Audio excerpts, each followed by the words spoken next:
Welcome back to another episode of Expedition Adventurer. In this episode, we venture out to southern Arizona to the beautiful town of Patagonia and the surrounding areas. We spend some time on Deep Dirt Farm to learn about the practice of permaculture. I hike in a very important ecological Nature Conservancy preserve, and I explore surrounding desert ranches and photograph their beautiful windswept grasslands. This episode of Expedition Adventurer starts now.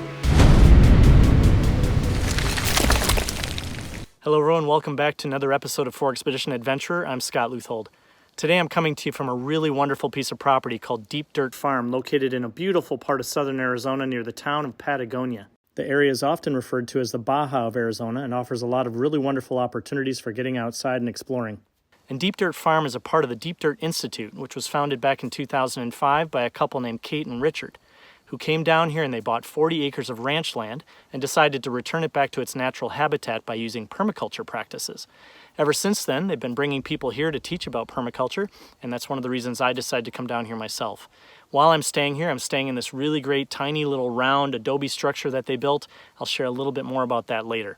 I also plan on spending some time at some of the ranches around the area that are open to the public. Really great opportunities for photography with wide open windswept grasslands, beautiful mountain range ramparts, and some really cool old buildings to photograph, so I hope to share some of that with you. Then I also plan on spending some time at the Nature Conservancy Patagonia-Sonoita Creek Preserve, and then also at the Audubon Society Paton Center for Hummingbirds.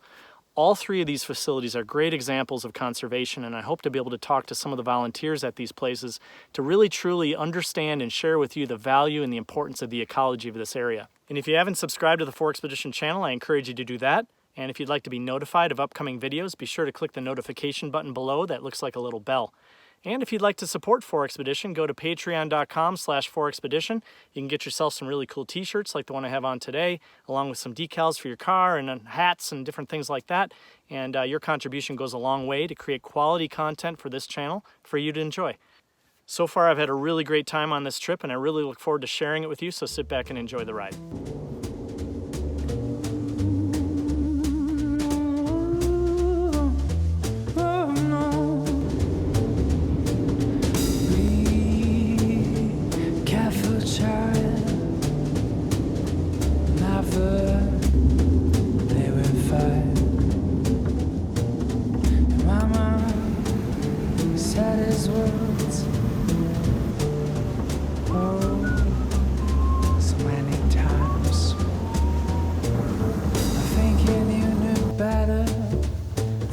Other guys riding on that bike and I'll get away with lies.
One of the things I really love about the desert is that even in a wash, if there's no water running, oftentimes you'll find huge cottonwood and sycamore trees. And if you're driving down the highway and you see a string of silvery green leafed trees, you know that there's a wash nearby. When the wind blows, they sound an awful lot like aspen trees. I'm in an area just outside of the town of Sonoita, which is real popular for vineyards down here. Southern Arizona has a lot of wine tasting and so forth. One of the things I really love about the area is I've got friends that have ranches down here, and all across the landscape you see real thick groves of mesquite trees, and mesquites band together real closely and they make these beautiful forests, and there's a lot of beautiful ranch homes that are just tucked away in these wonderful shady mesquite forests down here. So one of the things you have to be really careful of when you're hiking in these washes below the cottonwood trees is that cottonwood trees are self-pruning and they drop limbs all the time, and when the wind picks up you have to be really careful because they'll drop a really big branch, and sometimes those branches can be as heavy as 1,000 pounds. So you certainly don't want to be standing below one or walking below one when the wind picks up and you hear a crack sound and a big chunk of that branch falls off and drops to the floor.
So as you can see, Kate and Richard have rigged up a pretty nice outdoor shower and an outdoor kitchen on their property, so makes it pretty convenient and comfortable. It's got an instant hot shower, so it's a nice shower experience. It's outdoor, and as you saw here, the outdoor kitchen is actually pretty well equipped. There's a refrigerator inside a little adobe building, and there's a propane stove, and there is running water. And they provide all sorts of utensils and pots and bowls and things like that, so it makes it pretty convenient. It's a nice place to stay.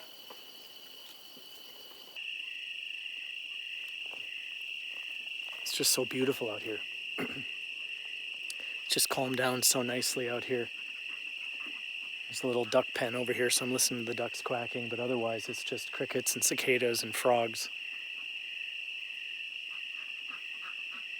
What a wonderful experience out here. Just a wonderful smell of earth out here. Just wet soil. It's just that great earthy smell. I would highly recommend anybody coming out here and learning a little bit about permaculture from Kate and staying in the little round adobe cottage that I'm staying in. It's just a really great experience out here. As I walk back to my room alone in the dark, which is pretty far away from my car, I can't help but think about the conversation that Kate and I had today about the jaguar that's said to be roaming around these mountains. I have read in the past that northern Mexico jaguars were occupying those areas. They are native to that area, but she claims that this area has seen jaguars. So, I came out of my little round house earlier this afternoon and a ringtail cat jumped out of the bushes and almost climbed right up my leg. But I can handle that. Jaguar, not so much. Not a whole lot of room in here. Pretty much just room for a bed, a little bit of gear. There's a little propane heater, which looks like it used to be a fireplace. And then circle around, just the door, a little bit of fresh water for drinking. All right, so I'm back in my little adobe structure here, and it's actually quite toasty in here. It's probably in the low 60s outside. It'll probably drop into the high 50s, but in here it is toasty warm. And that's primarily because adobe block tends to be a really great insulator. I've got the windows wide open and the door window wide open. I'll probably sleep on top of my covers tonight because it's so toasty in here. I lit some nice candles, nice little ambiance in here. They did a really cool thing with this structure. They actually took this round adobe block structure and they capped it off with a satellite dish. And then what they did was they actually lined around the edges on the roof of the dish with rock, and then they backfilled it with soil, and then they planted grass, which a rooftop that's covered in a living environment actually also tends to be a really phenomenal insulation. So this thing is really well insulated, and I'm sure I'll have a really nice cozy sleep tonight, so I'm really looking forward to that.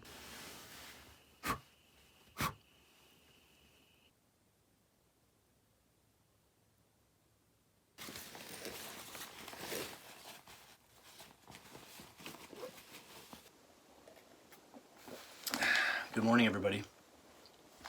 Looks like it's going to be a beautiful day today. I think I'm going to get up this morning and head into town. The town of Patagonia is a pretty cute little town. I always really liked it there. It's got a really good energy. And who knows, maybe I'll do a little hike this morning and then probably come back here around lunchtime to spend a little bit of time with Kate. I was hoping to be able to talk to her a little bit about permaculture and maybe get a little tour of the property and get a better understanding of what it is she's trying to accomplish here and why it's so important.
south, oh yeah. Out down south. Out down south.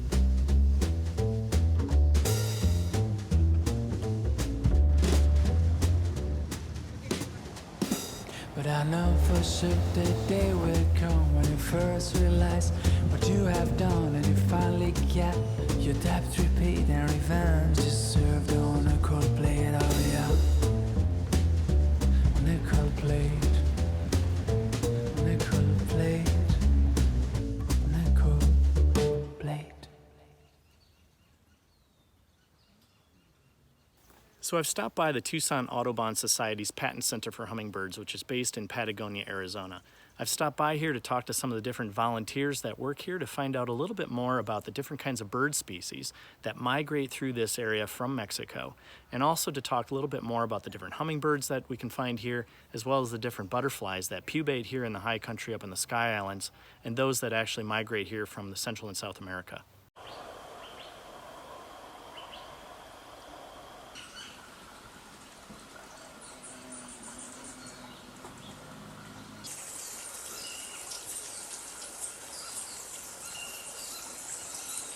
My name's Bruce Ventura. I'm a volunteer with Tucson Audubon here at the Patent Center. I'm a transplant from the Upper Peninsula of Michigan. I've been a birder for 35 years. My wife has been a birder for even longer than that. We heard about the opening here at the Patent Center for a coordinator, they called it, basically a manager for the site, about a year and a half ago, through some mutual friends. And she was looking for a retirement job. She'd worked 30 years with the Nature Conservancy. And interviewed and was picked to be the coordinator here, so we moved down here in July last year. Oh, great. Tucson Audubon, along with the American Bird Conservancy and Victor Emanuel Tours, in fact Victor Emanuel himself, did a capital campaign to raise money, and in 2014 Tucson Audubon took ownership of the property from the Paton children. They bought it from the children. It wasn't donated, it was bought. And over the last few years they've been making some changes in the yard to make it more accessible to birders and also more accessible to birds. What about birding do you feel is personal value? For me, it's part of my conservation ethic. I've been involved with land conservation for many years. As a volunteer for the Sierra Club, a volunteer for the National Forest Service, volunteer for the Nature Conservancy. Wow. And the last 10 years that I lived in Michigan, I was on the board, eventually board president of a local land conservancy. And birding is an easy hook to get the public, the general public, interested in land conservation because it's visible, it's in their own yards. Birding is something you can do at whatever level you want. There are rare birds down here that, the one you mentioned, as well as others? There are rare birds that come into southeast Arizona, and that's one of the draws that brings a lot of birders here, both to live here and on vacations or in the wintertime.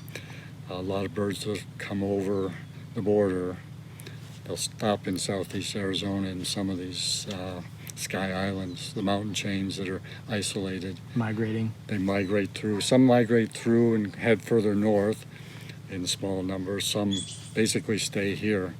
The violet-crowned hummingbird that I mentioned breeds in this little corner of Arizona, and that's as far into the U.S. as it gets. Wow. So the Patagonia Mountains, the Huachuca Mountains, there's been one reported over in the Chiricahuas this year. Different species of hummingbirds go different directions and different distances. A lot go into Mexico, some will go into Central America. The hummingbird that people in the East are familiar with, the ruby-crowned hummingbird, it migrates south in the winter, it gets to Alabama and Mississippi, and it takes off across the Gulf of Mexico. Wow. To the Yucatan. No kidding. 400 miles nonstop for a bird that weighs half an ounce. Unbelievable. Yeah, it's unbelievable. And a lot of them don't make it. especially the males that tend to lose their energy fighting with each other while they're in the north. The females are smarter, and they will live maybe 4 years, where the males live 2 to 3 years, just because of the energy expenditure that the males do. Kind of an analogy for humanity as well. Of course, humanity's disrupting a lot of those flight patterns. I could spend an hour talking about all the disruptions that have been documented now that we know about. And there's a report just came out, and it's been all over the media, about 3 billion birds fewer in North America since the 1950s. Wow. 3 billion. And there's multiple causes. The real challenge now, when people my age and a generation younger than me, maybe not so much, but the kids are the ones that need to learn about it now. Yeah. The kids that are coming up through elementary school and high school, some of them are turning on to nature. A lot of them aren't even aware of it, and it's a real concern. Yeah. If we're going to have a world that's habitable, basically, in another couple of generations. Yeah, I mean, let alone diversity. Right. Yeah. E.O. Wilson is famous for showing people how everything is connected. And he's building off of what Aldo Leopold wrote nearly 100 years ago now, that everything's connected. Mm-hmm. He's writing based on John Muir's everything's linked together, but as we lose species, we lose whole groups of species, we lose the diversity. We're going to lose our food supply eventually. Yeah. It's going to happen. Yeah. People are aware of what's happening with bees, pollinators, but that's just the tip of the iceberg. So, Yeah. a lot to be concerned about, but there's still some hope. There's still some hope, and now's the time to be out and gotta really be doing it appreciating and now. enjoying what we have. Exactly. Yeah, while we still have some of it. Mhm. Well, thank you so much. You're welcome. I appreciate it. Great, Yeah. great insights.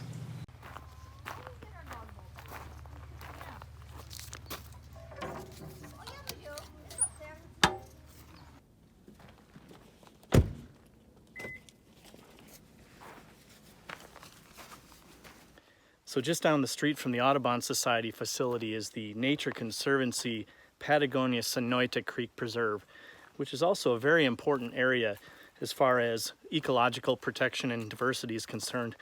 So I'm out here hiking along the trail here, seeing all sorts of interesting scat on the ground, which means that there's a lot of different varieties of wildlife.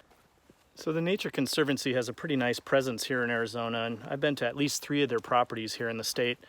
The first one I've been to is called Hart Prairie Preserve, which is located in Flagstaff, and a good friend of mine is a caretaker there. And then I've been to the one in Wickenburg, which is the Hasayampa Preserve, which is also very, very beautiful. And then, of course, this being the third one, the Patagonia-Sonoita Creek Preserve. If you've got nature conservancies in your area, I really strongly recommend that you get out and support them, because they're doing a really great job to protecting really important wildlands in the United States and abroad. And it's also a really great place to go to get out and experience nature and get in tune with all that nature has to provide and find our peace and solitude in those spaces, because we all need that. There's the creek. Flowing very nicely today.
I'm Kate Tyrion, and I'm the founder of Deep Dirt Farm and Institute. And currently my role is that of program director. This year we've been able to, as a nonprofit, hire a half-time executive director and have a working board as we try to grow what we're doing in the world, which we started in 2005 on this 34-acre site. And so we're located in a really significant geographic area of the world, not just the country, but of the world. It's the Sky Islands of the Southwest. And these are not islands as such, but they're mountain ranges that rise above a sea of grass in this landscape on both the Arizona and Sonoran side. So it's a binational area. And it's so diverse and so important from a global standpoint. And it's because there are 5 distinct ecosystems that converge in this area. It's the Rocky Mountains, Finger Ridges and Valleys south towards the border, and coming in the opposite direction from the Neotropics are the Sierra Madre Occidental Mountains. And because of that physical geography, they're shedding plants and animals and insects and all the species that are associated towards each other right along this border edge. And on the east side, we have the Chihuahuan Desert, which is its own distinct bioregion, an important desert. And to the east of that, the Great Plains influence comes in. And that's why there is that remnant herd of bison in northern Sonora that's part of that Great Plains influence. Fascinating. And on the west side is the Sonoran Desert. And so we are in this overlapping edge between all of these geophysical forms. Every 1,000 feet of elevation, you have another ecotone, a different set of plants and animals and all the related species that go with them. And that's the physical structure of this southeast Arizona region and where Deep Dirt Farm and Institute is located. A third of the planet is arid, as we are, so we have a little over 18 inches of rainfall every year on average. And so the work we do here applies to a third of the planet. That if we could teach what we're doing here to a broad swath of people in the world that live in similar climates, we could mitigate what's happening in terms of climate, the climate crisis that we're in. By the foundation of our restoration work as a permaculture site is to restore this landscape, and that begins at watershed level. So our aim is to, in the summer months when we have really heavy rainfall, instead of losing that rainfall quickly off the site, we want to slow it down and give it time to recharge the soil, the groundwater, and to actually hydrate the soil sufficiently so that it supports the plants, which support the wildlife. And then, because the wildlife are attracted to a more productive spot in the system, they come in and they leave their droppings, which are full of seeds. And so they bring in more diversity in places where germination is likely to occur. But as a permaculture site, permaculture comes as an extrapolation of permanent agriculture, permanent culture. And it emerged out of Australia in the 80s, where Bill Mollison and his student David Holmgren started spending a lot of time thinking about how forests work. And forests provide for themselves. They have no waste. They cycle everything through the system. Everything is there for the needs of all the residents of the forest. And so permaculture has emerged from that idea that you can build a system that supports the needs of people and the wildlife and the system itself. It's a design science, and it's pattern-based. So as we look at landscapes and we look at patterns, and you could say, well, a tree is a series of branches and twigs, and if you invert those and it's still a tree, those same patterns are the roots, the shapes of roots. As above, so below. That's right, and there's always more roots than there are branches above. But that's a pattern we call dendritic. It's a pattern that supplies nutrients and water. It's branching. But we also see that from above in a landscape like this, where you can actually see rivers and stream flows. If you look down, they're branching patterns. They're the same as a tree branch or roots. But when you think about ourselves, and you say, what is inside us that looks like that? There are vessels, blood vessels. There are nerves. There are arteries. There are in our eyes, in our kidneys, those same branching patterns. So what is outside of us is the same as what is inside of us. So that tells me that we're not outside of what we call nature, that we're actually part of it. And we've put ourselves outside of it. And when we put ourselves outside of it, we lost our sense of belonging. And by losing our sense of belonging, we have somehow gotten ourselves lost. And then we are able to damage what is the other, because it's not us anymore. So reclaiming that relationship and being in a place of reciprocity with the planet is where we have to go to regain our sense of belonging with our mother planet and with each other. It's so necessary. So necessary. Totally Yeah. agree. So you have a real strong passion for permaculture and also just for nature and the science behind creating sustainability and all of that. Right. How long ago did that start? Well, I grew up in it. I didn't know I grew up in it until 1994. I grew up on a very small farm in Wales where my father taught agriculture practicum, and we always had students living with us. It was an 11th century farm, and it was the flour mill for several hundred years. And we had no electricity till I was about 7. My father put a drivable road in when I was 12, and we moved to a larger farm the year I turned 17. We had a flush toilet. And so I grew up in a world that was very old-fashioned in a way, but my mother loved where we were, and we always had reference books. So if we had a question about flowers or birds or trees or mushrooms, which was her particular passion, she would have us get out a reference book, and she would take us on walks and show us things outside.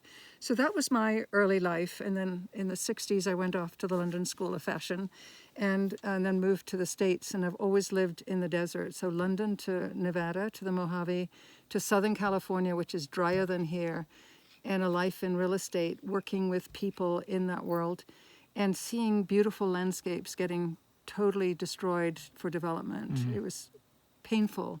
But I also learned a lot about people in that process, and that money doesn't make people happy, that there's this game of trying to keep up with each other. But getting sick really drove me into looking and reflecting on my life. I was a single mom in my early 30s. And I read a wonderful book called Diet for a New America that was put out by one of the Baskin-Robbins family members, John Robbins. And it was a look at industrial food systems. And as I read that, it just dawned on me. I just had a light bulb moment about this was making me sick. And it was making everybody that worked in that system sick.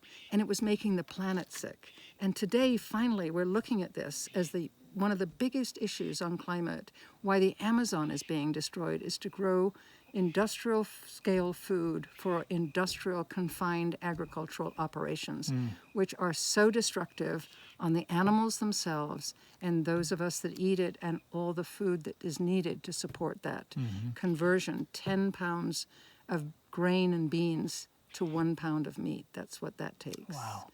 And it cannot be sustained. So the new statistics are 4% of mammals are wild, 36% are pigs, the rest are livestock. No kidding. 70% of all birds on the planet are chickens and other poultry. Wow. We are literally gobbling up our planet. It cannot keep going on. No, definitely And not. so this is Deep Dirt, is about demonstrating how we grow food for humans, food for wildlife, food for the soil, for the system itself, and everything that's within that system, because we're the new people on the block. Yeah. There were all these other entities living here. I loved earlier you told me about creating more localized sustainable communities, and talk a little bit about Right. that. So I've been reading a lot over many years, but I've been tracking this particular thing, the state of the planet, for about 35 years now, and why I dropped out of my real estate life at age 42 to go back to farm school. And I keep reading because the frontier is growing and developing as we understand more and more of the crisis we're in. But what we're looking at, because we have to be off fossil fuels within the next 10 years, and this is a massive mobilization. Everything that we eat, wear, drive, tech, whatever it is, has traveled forever. Here's a crazy example that comes from a book, Local is Our Future. That is the Europeans are sending their fish to China to have it deboned, and China sends it back for sale. At the same time, Australia sent tens of thousands of bottled bottles of water to England. England sent tens of thousands of bottles of water to Australia. That cannot go on. Unbelievable. So this notion, as you read, if you were to read a book called This Civilization is Finished, meaning the industrial era that we've been in, it's that has to stop, because that's a model. Those are examples from that model. And this idea that we need to provision locally within our communities, within our regions, is where we're headed. The future is local. We have to be able to grow what we need to eat, to wear, what we make, whatever it is we need has to be refocused to a regional demographic. Yeah, so there's no carbon footprint. Right. We have no choice here. We are at an evolutionary moment for our species. And what's exciting about that, it's somewhat terrifying because we don't know quite how we're going to get there. We are able to. We know what we need to do. We just have to get there. And we were able to put someone on the moon in 10 years. We were able to mobilize for World War II in just a very short time frame. I know when we're under pressure as a species, we have this ability to come together around a common idea. And all it takes is 3.5% of a society. Right. And if you think about that, that's not much, because so many people already understand. The majority of people understand that we have created this problem, and we created it, we can uncreate it. And because I see what happens, and I shared with you earlier about our friends that brought back 5 miles of a river in northern Mexico. It hadn't run for 100 years, and they did it in a 15-year drought cycle. Anything can be done. Anything can be done. Yeah. You just have to know what to do, and that's our purpose here. Is we're here to do the work on the ground to teach you how to do this. And it's been done here mostly with garbage and with almost 4,000 youth and volunteers, mostly youth, wonderful. from all over the world. Wonderful. And they are so heartening, these kids, because they are nowhere in trouble, and they've got the heart and the passion to make a difference. All For their future. For their future, and for the future of all those other things. I cannot imagine a world without giraffe in it. Right. I just cannot. Or any of these other animals. I mean, even the lowliest things that we think of that aren't important are all a necessary part of this system. There's a wonderful biologist whose name is Janine Benyus, and she conceived this concept of biomimicry, mimicking nature. And she says life has created conditions for life to thrive for 10,000 generations and more without despoiling their habitat. So the strongest ceramics in the world are made by abalone in seawater. They're twice as strong as our industrial ceramics. Wow. And spider thread is got 5 times the tensile strength of steel. And if we look to life forms on the planet, as Janine Benyus so beautifully says, we can be inspired by them to live differently. Hummingbirds and peacocks are brown birds, but it's the shape of their feather that reflects the light that lets us see the colors there. They're not using toxic pigments as we do.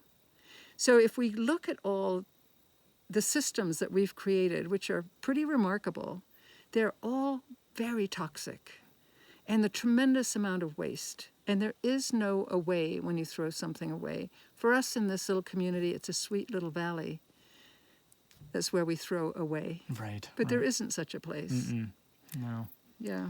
Well, this is beautiful. Do you want to maybe walk around and show me a Sure. little bit? All right, that'd Yeah. be really great. So when we were producing a lot of plants for our network, Borderlands Restoration Network, we needed a place to mix soils up because we were growing out thousands of native plants for pollinator habitat restoration. And so instead of using 30 bags of Portland cement, which takes 2,200 degrees of coal-fired energy in Arizona, it's a massive contributor to greenhouse gases. Building materials like steel and Portland cement contribute 7% to the greenhouse gas problem. kidding. So we were able to use 5.5 bags. So we saved ourselves money, but we saved ourselves a coal footprint. Because we use broken up cement like this stuff, we call it urbanite, which is a waste product.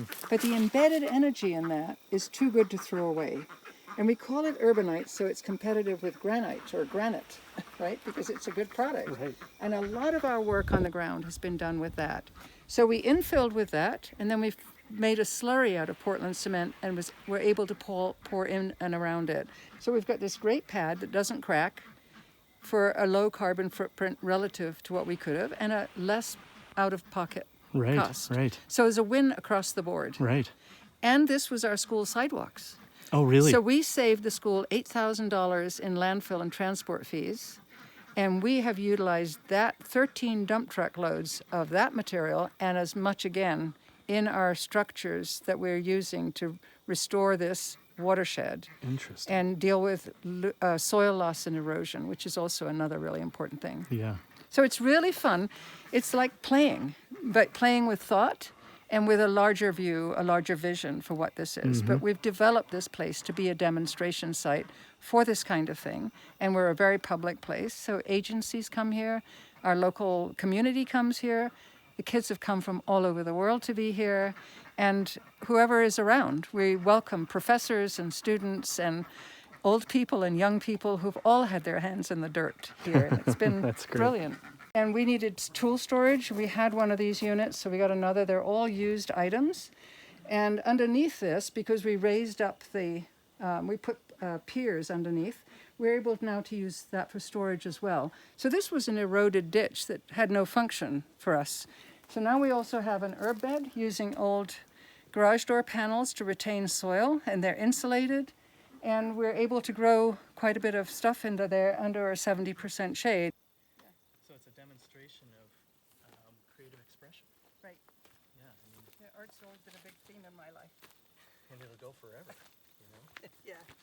So this is the color of our soil. You know, I remember a few years ago, this was the fashion color brown. It was called taupe, T-A-U-P-E, right? Right, right. But this is what we have here in the bottomlands. It's beautiful stuff.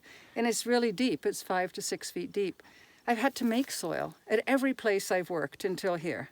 I've had to make topsoil. Wow. And making soil is really a fun thing, and it's necessary. But we make these bricks here. We add just maybe a little bit of native grass and perhaps a little sand. But depending on whether you've got rock like this, there's a bit of erosion happened here. And so we'll redo this as a plaster. But the rocks also help make it strong. But we actually had made 300 of these one day. And the next morning we had a 4/10 of an inch rain. And Erasmo, who's our Adobe expert from the community, called me, and we're sort of on the phone just holding our breath. And we said, okay, we shrugged our shoulders, and only 2 of those bricks slumped. No 2 out kidding. of 300. I was impressed. I was totally impressed. But this is a traditional material of the Southwest.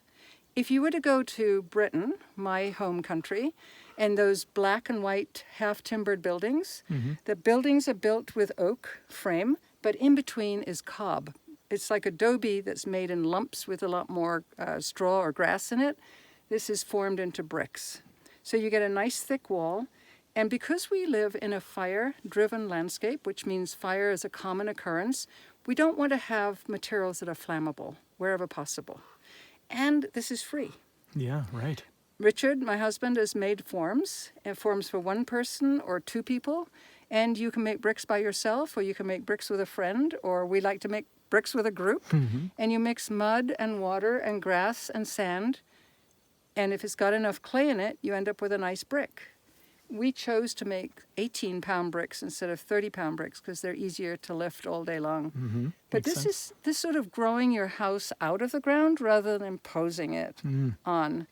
And the people that come here just love getting away from the craziness of the modern world and detaching and having a chance to really sink down and be here where the stars are amazing, where wildlife moves through, where you can see rare birds, or just breathe a while. You know, I was in that world where it was really busy and crazy. And it's necessary for us to drop out and find ourselves again, because we can't live with just that technological interface. We've got to return ourselves to what matters. And this is our mother planet. That's right. For as unattractive as that stuff is, until we had done that, none of this grass was growing there, and you're starting to see grass grow there. Interesting. Grass So is it was eroding. eroding, and every time it rained, a bit more eroded. and grass never established. But that shape, called a media luna or a half moon, actually causes water to disperse. When we do this to water, we put them through culverts, what we're doing is creating like a fire hose, because you're narrowing that water, you're just packing it through a narrow space, and you actually increase the velocity and the force and the destructive nature of it. The basic rule for dealing with water is slow it down, spread it out, and sink it in. But first you want to start as high as you can in the watershed, where the water flows aren't that big and you don't have that volume or velocity and the weight. Because water weighs over 8 pounds per gallon. Wow. And if you add sediment in it, you really have a slurry like cement. And all that weight moving down a slope is tremendous. So if you think about, if you have a roof that's about 1,000 square feet as a footprint, and you get a 1-inch rain, you're producing close to 1,000 gallons of water. And if you look at these hillsides and you imagine 1,000 square foot footprint over and over and over, like stamping it, you can just imagine how much water is building up on those slopes and coming down here and concentrating in the bottom. And how much and weight. The weight and the force of it. And because I'm on an official town committee that deals with flood and water issues, what I've learned is that the biggest and most destructive force on the planet is water. So when we talk about climate issues and you see what's happening with storms getting stuck because the jet stream is waving in ways and influencing weather patterns, and you get storms staying in one place, dumping lots of water, that's what's so dangerous, and that's what we have to deal with. Interesting. And we have to think really carefully how we build in places, where we build, and what we're doing with the systems that are around us that need space to move so they can dissipate. And until we start looking at natural systems for our inspiration, we're going to find ourselves in a losing battle. And when you see insurance companies looking at this stuff, you know it's not some oddball thing, because they've got money on the line and they're not about to risk it that heavily. So people are going to have to face these issues as we go forward. If you look at the diversity of plants and the density of plants on this slope versus this slope, why would you think they look that different? What would make that difference? Well, I mean, the first thing that would come to my mind is north face versus south face, things like that. You're getting there. Okay. So see where the sun is setting now? Mm-hmm. So what we're seeing is that's the east, and that's where the sun rises, which puts that slope in the shade for a couple more hours longer during the course of a day. And what that really translates to is that's getting a tiny fraction more moisture than this side, which is pretty much grass with an odd tree or two. Right. So if you can see that kind of difference with a fraction more moisture, what happens when we get down where moisture is concentrated and we can slow that down and check it? Right. It's really phenomenal. So I think you know what Russian dolls are, right? Mm-hmm. People seem to know. They're little dolls with larger dolls and then larger dolls outside, so Right. ever getting larger, right? So watersheds are nested in the same fashion that Russian dolls are, in that inside a large watershed are numerous small watersheds. So if you were to follow the line of the hill right against the skyline, that marks the place where the slope changes. It either goes that way or it goes this way. Mm-hmm. So when you're in the shower and you're taking a shower and the water lands on your head, it divides pretty evenly because it's somewhat flattish up there. But on your nose, because we're ridged, the water tends to do this. Some will come off the end, but most of it goes that way. And it's true of your shoulder. So it goes this way and that way mostly, and some comes this way. So if you look at this shape, and you can look at this shape and say, well, that's a shoulder on our planet. So where would the water flow from there if it's landing on it? Down the sides and a little this way. That's right. And so the water from there is all focusing down there or this way. So what you're looking at here is a small, or a sub-watershed, is the proper name, is a sub-watershed. And here's another one. And if you were to be able to look from above and bump it out, there would be tens of acres around us that's a watershed. And if you bump it out to the next scale, you would include that mountain range, the Santa Rita Mountains. And if you're flying home in a plane and you were looking down from here, you would see that you're in the lower Colorado watershed. The same watershed that starts in the Rocky Mountains that feeds water through to Phoenix, Las Vegas and Nevada, Arizona, all of Arizona, to Southern California. That same river system is one large watershed with these sub-watersheds in it. And in order to be able to mitigate what's happening on the planet on climate change, like Syria, for example, was a drought climate change issue, if we can start to slow and check water down in these smaller watersheds within the larger watersheds and build it over time, we could change what that looks like. We know that when you've got a more moist environment, by doing work there, that you can not lose as many trees to fire because they're holding moisture and they don't burn. And we have clear examples of that. So this is that same idea of the branching pattern, the dendritic pattern, that distributes nutrients and water. That is the branch, the roots. It's watersheds, if you're looking down. It's the same pattern, but it's your blood system, and it's your nervous system, and it's in your kidneys. And your eyeballs, as you and said our earlier. eyeballs. So we are this, and this is us. To say us and nature is not so. We are. And so back to relationship, to reciprocity, to that sense of belonging. Very much So necessary. Yeah. I love this folded topography. And what is hard to see is there's a drainage, a main drainage that comes off that mountain. It's one of the 3 significant drainages. And that big flat field over there. And as we get to repair that drainage and restore the floor of it, put back about 10 feet that it's missing, that we get to that level and there's enough water to make that stream run, instead of being a narrow channel of water, we would see it move over to that big flat meadow over there and wet a much larger area instead of this narrow ribbon of a channel. Every once in a while, we have large groups. Like we had 60-some young kids one day. And it's like there was nowhere for us to sit and gather. I like to sit in a circle space so we can all see each other. And this was also a place where rainwater started to catch, and I'd noticed that. So rather than lose that idea of catchment, we decided to turn this into a seating space for large groups. We could have a campfire down here if we wanted in a container, so we didn't burn the soil. We've planted grasses in here, native grasses, that will end up holding this together as they continue to develop.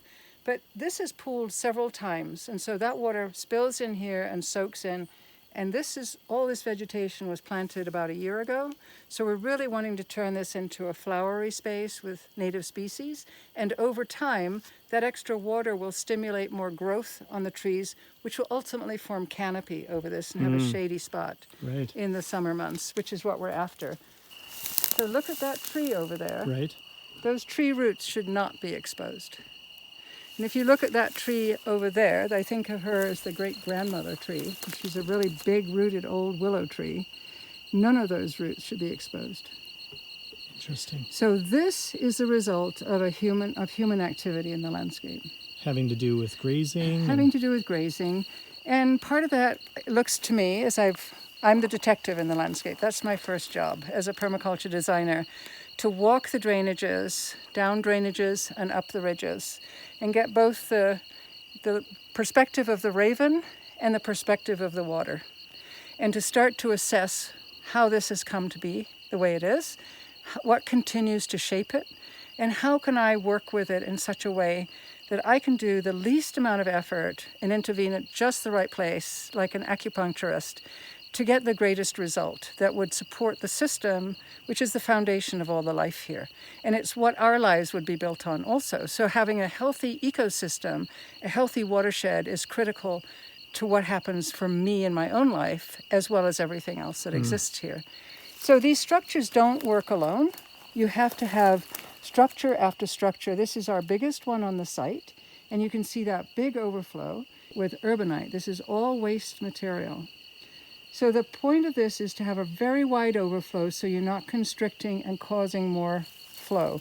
And you can see how high we've built up here. That's because we fully expect in a big flow that water could come this high. On that side, you can see that big clump of grass. It's called sakatone. And next to it is a mesquite. Both those plants have massive roots. The sakatone is an indicator species, meaning that if you see that grass, you know there is more water there because it likes to live in the floodplain. Its roots go to almost 20 feet into the soil. Wow. That grass holds landscapes together. So here we've planted more. We haven't watered it, ever. Here we've planted more there, here and there. We want these stands to establish because ultimately they will hold this together. It's the roots of things.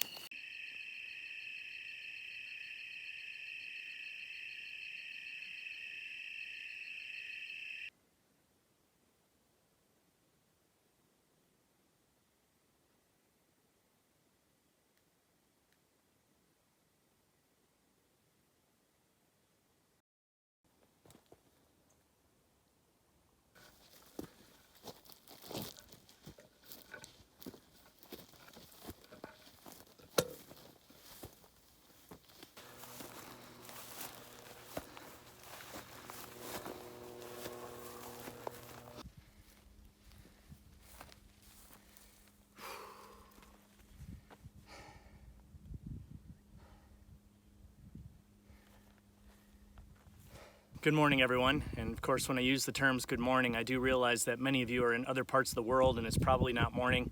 More than likely, you're sitting on your couch in the evening after work watching this episode. But I use those terms to get you a little bit more involved, a little bit more submersed into my experience here. I had a really great experience last night sitting in the dark talking with Kate here from Deep Dirt Institute, and she shared a lot of wisdom with me.